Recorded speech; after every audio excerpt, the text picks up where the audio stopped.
एक बार की बात है, महात्मा बुद्ध प्रवचन दे रहे थे।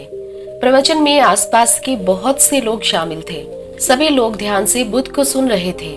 कुछ देर में प्रवचन समाप्त हो गया। लोगों ने बुद्ध को प्रणाम किया और अपने अपने घर चल पड़े। पर एक युवक वहीं बैठा रह गया। बुद्ध की नजर उस पर पड़ी और उन्होंने पूछा, क्या बात है? कोई जिज्ञासा है क्या? युवक बुद्ध के पास गया और प्रणाम करके बोला, प्रभु, मैं बहुत उलझन में हूँ। जितना इस बारे में सोचता हूँ उतना ही उलझ जाता हूँ। कैसी उलझन है वत्स? बुद्ध ने प्रश्न किया।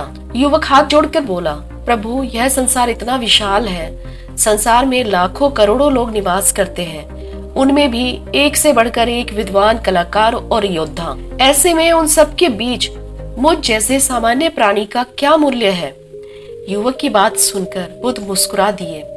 वे बोले, तुम्हारी जिज्ञासा का उत्तर तुम्हें मिल जाएगा, पर इसमें थोड़ा सा समय लगेगा। क्या तब तक मेरा एक छोटा सा काम कर सकते हो? प्रभु, यह तो मेरे लिए गर्व का विषय है कि मैं आपके काम आ सकूं। युवक ने पुनः अपने हाथ जोड़ दिए। आप आदेश करें प्रभु। बुद्ध ने युवक को एक चमकीला पत्थर देते हुए कहा, तुम्हें इस पत्थर का मूल्य पता करना है, पर ध्यान रहे इसे बेचना नहीं है, सिर्फ मूल्य पता करना है। जैसी आज्ञा प्रभु, कहते हुए युवक ने बुद्ध से वह पत्थर ले लिया। उसने एक बार फिर से उन्हें प्रणाम किया और बाजार की ओर चल पड़ा। बाजार वहां से ज्यादा दूर नहीं था। युवक थोड़ी देर में वहां पहुंच गया। वह सुबह का समय था, इसलिए बाजार अभी ठीक से लगा नहीं था। वहां पर इक्का दुक्का दुकानदार ही थे। युवक ने जिज्ञासावश इधर उधर नजर दौड़ाई। उसे एक पेड़ के नीचे एक दुकानदार नजर आया। वह आम बेच रहा था। युवक उस दुकानदार के पास गया और उसे पत्थर दिखाते हुए बोला, क्या आप इस पत्थर की कीमत बता सकते हैं? दुकानदार एक चालाक व्यक्ति था। पत्थर को देखकर समझ गया कि यह अवश्य ही कोई कीमती पत्थर है। दुकानदार एक चालाक व्यक्ति था। पत्थर की चमक को देखकर वह समझ गया कि अवश्य ही यह कोई कीमती पत्थर है। वह बनावटी आवाज में बोला, देखने में तो कुछ खास नहीं लगता, पर मैं इसके बदले 10 आम दे सकता हूँ। दुकानदार की बात सुनकर युवक को हल्का सा क्रोध आ गया और वह मन ही मन बुदबुदाया, यह आदमी मुझे बेवकूफ समझता है। इतना सुंदर पत्थर और इसका मूल्य सिर्फ 10 आम? अवश्य ही यह झूठ बोल रहा है। युवक को चुप देखकर दुकानदार बोल उठा, क्या कहते हो, निकालूं आम? पर युवक ने दुकानदार को कोई जवाब नहीं दिया। वह चुपचाप आगे बढ़ गया। सामने एक सब्जी वाला अपनी दुकान सजा रहा था। युवक उसके पास पहुंचा और उसे पत्थर दिखाते हुए उसका मूल्य पूछा। उस पत्थर को देखकर सब्जी वाले की आंखें खुशी से चमक उठी। वह मन ही मन सोचने लगा, यह पत्थर तो बहुत कीमती जान पड़ता है। अगर मुझे मिल जाए तो मजा ही आ जाएगा। युवक ने दुकानदार से पूछा। सब्जी वाला चौंकता हुआ बोला, कुछ नहीं, मैं तो बस मन ही मन इसकी कीमत की गणना कर रहा था। वैसे मैं इस पत्थर के बदले 1 बोरी आलू दे सकता हूँ। सब्जी वाले के चेहरे की कुटिलता देखकर युवक समझ गया कि यह दुकानदार भी मुझे मूर्ख बना रहा है। मुझे किसी और से इसका मूल्य पता करना चाहिए। सब्जी वाले दुकानदार ने युवक को आवाज लगाई और पूछा, क्या हुआ भाई? अगर आपको यह मूल्य कम लग रहा है तो बताएं तो सही, मैं इसे बढ़ा दूंगा। पर युवक ने उसकी बात पर ध्यान नहीं दिया। वह इधर उधर किसी ऐसे व्यक्ति को खोजने लगा जो जानकार हो और उस पत्थर का सही मूल्य बता सके। युवक को लग रहा था कि अवश्य ही यह कोई कीमती पत्थर है। शायद कोई जोहरी ही इसका सही मूल्य बता सकता है। यह सोचता हुआ वह युवक एक जोहरी की दुकान में पहुंचा। जोहरी अभी अपनी दुकान खोल ही रहा था। उसने युवक को अपनी दुकान की ओर आते हुए दूर से देख लिया।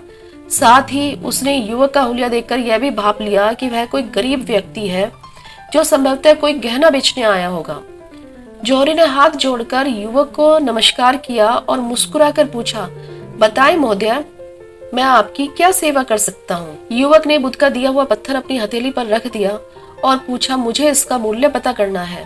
पत्थर को देखते ही जोहरी ने उसे पहचान लिया कि यह बेशकीमती रूबी पत्थर है जो किस्मत वाले को मिलता है, और बोला, पत्थर मुझे दे दो और मुझसे 1 लाख रुपए ले लो। कहते हुए जोहरी ने पत्थर लेने के लिए अपना दाहिना हाथ बढ़ाया। तब तक युवक ने पत्थर को अपनी मुट्ठी में बंद कर लिया।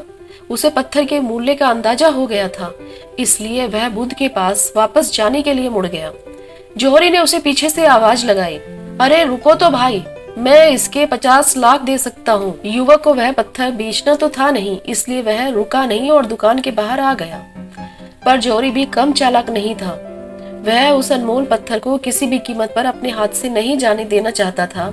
वह दौड़कर उसके आगे आ गया और हाथ जोड़कर बोला, तुम यह पत्थर मुझे दे दो, मैं इसके बदले तुम्हें 1 करोड़ देने को तैयार हूँ। युवक को जौहरी की बातों में अब कोई रुचि नहीं रह गई। वह जल्द से जल्द बुद्ध के पास पहुंच जाना चाहता था। इसलिए न तो वह रुका और न ही उसने जौहरी की किसी बात का कोई जवाब दिया। वह तेज कदमों से बुद्ध के आश्रम की ओर चल पड़ा। जौहरी ने पीछे से आवाज लगाई, यह अत्यंत मूल्यवान पत्थर है, अनमोल है, तुम जितने भी पैसे कहोगे मैं दे दूंगा। यह सुनकर युवक परेशान हो गया। उसे लगा कहीं पत्थर के लालच में जौहरी उसे पकड़कर जबरदस्ती न करने लगे, इसलिए वह तेजी से आश्रम की ओर दौड़ पड़ा। युवक जब बुद्ध के पास पहुंचा तो वह बुरी तरह हाँफ रहा था। उसे देखकर बुद्ध मुस्कुरा दिए, फिर भी उन्होंने अपने चेहरे से कुछ भी जाहिर नहीं होने दिया। क्या बात है वत्स, तुम कुछ डरे हुए लग रहे हो। युवक ने बुद्ध को प्रणाम किया और सारी बात कह सुनाई। साथ ही उसने वह पत्थर भी उन्हें वापस कर दिया। बुद्ध बोले, आम वाले ने इसका मूल्य 10 आम बताया, आलू वाले ने 1 बोरी आलू, एक जौहरी ने बताया कि यह अनमोल पत्थर है। इस पत्थर के गुण जिसने जितने समझे उसने इसका मूल्य उसी हिसाब से लगाया। ऐसे ही यह जीवन है। प्रत्येक व्यक्ति खान से निकले हुए एक हीरे के समान है जिसे अभी तराशा नहीं गया है। जैसे जैसे समय की धार व्यक्ति को तराशती जाती है, व्यक्ति की कीमत बढ़ती जाती है। यह दुनिया व्यक्ति को जितना पहचान पाती है उसे उतनी ही महत्वता देती है। कहते हुए बुद्ध एक क्षण के लिए रुके और फिर बोले, किंतु आदमी और हीरे में अंतर यह है, हीरे को कोई दूसरा तराशता है और व्यक्ति अपने आप को स्वयं तराशता है। और जिस दिन तुम अपने आप को तराश लोगे, तुम्हें भी तुम्हारा मूल्य बताने वाला कोई न कोई जौहरी मिल ही जाएगा।